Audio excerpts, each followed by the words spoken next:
In this exercise, we're going to use an array list to determine the maximum value in a data set. And we're going to do that by generating a set of random numbers, storing them in an array list, and then looping through the array list to determine which value is the maximum. It'll be very similar to the minimum method we wrote earlier in this chapter.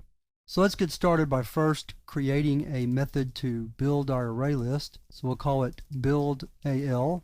It will take two parameters, an array list, and the number of items we want to store in the array list. The first thing we need to do is create a random number generator, current time millis. Then we're going to loop from 0 through the number of items we want, or one less than that. Array.add, and then rand next int, and we'll just use the range of 0 through 100. And there's our build_al method. Now we're ready to write the maximum method.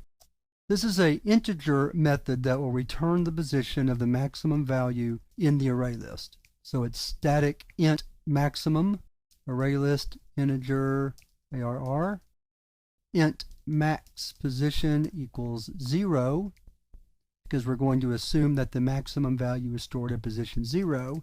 Then we're going to loop through the array list starting at position 1 through the size, or one less than the size.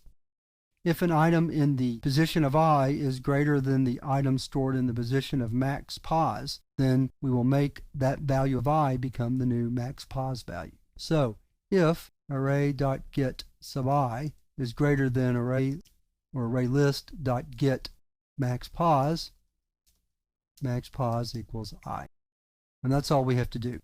That will loop through the array list and eventually store the position of the maximum value in max pos.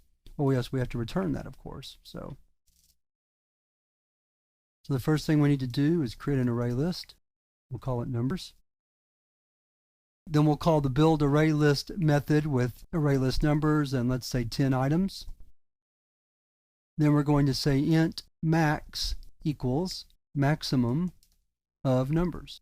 And that will call the method and determine what the maximum value is, stored in max. And then we can write out the result, system out println. The maximum value is plus numbers.get max. We do need one other thing. Let's display the array list so that we can actually see the different values. So let's save the file, clear the screen.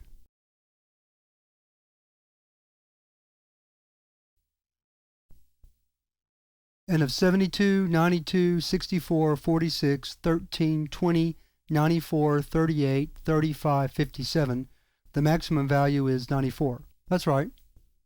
Let's run it again. This time we can see that yes, 95 is the largest value there. And let's run it one more time. And this time the largest value is 94, and that's right.